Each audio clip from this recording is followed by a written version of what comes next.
Азыркы учурда сөөктөр коюлуп аткан көрүстөн ар жагында болсо өзүңүздөр көргөндөй сонун элитный деп айтабыз, азыркы тил менен үйлөр салынып атыптыр. Таң калыштуусу эми мен билбейм, мен булардын балконунда бер жака карайт экен, мөржөнүн жанында эртең менен туруп чай ичип, кофе ичип кандай маанайы көтөрүлөт мен билбейм. Бирок маселе башка жеринде болуп атат, туугандар.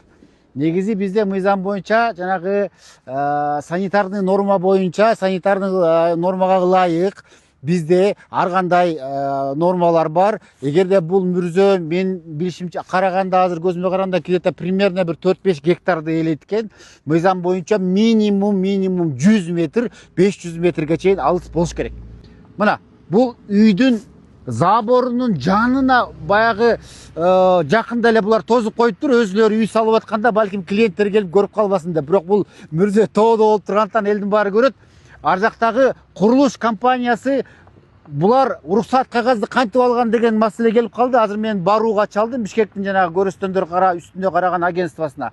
Ал жактагылар айтышты, биз ушул боюнча маалыматты баягы тактайлык десек, бул жер жанагы АТРдын алкагында, административдик территориалдык реформанын алкагында бул Аламүдүн районунда болчу экен. Ошол убакта эле уруксат кагаздарын алып алыптыр деген маалымат келди. Бирок алар дагы бул мыйзам бардык жерде Аламүдүн району болобу, жалпы Кыргызстандын мыйзамы, ошондуктан булар кандай ошондой уруксат кагаздарды алды, кантип могул жерге үйлөрдү салып атат.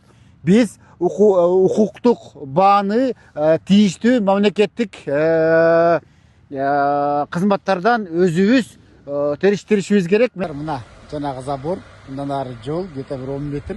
Булардын забор, ана мына котлован казылып атат.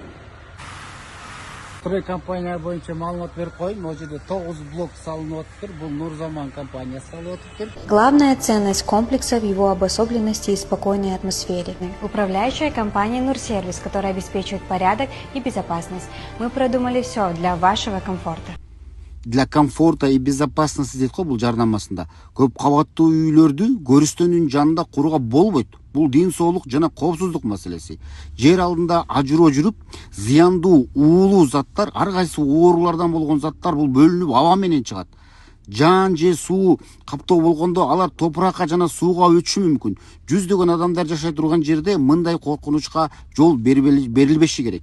Аймак толук коопсуз экенин далилдемейинче курулуш иши дагы керек болсо токтош керек.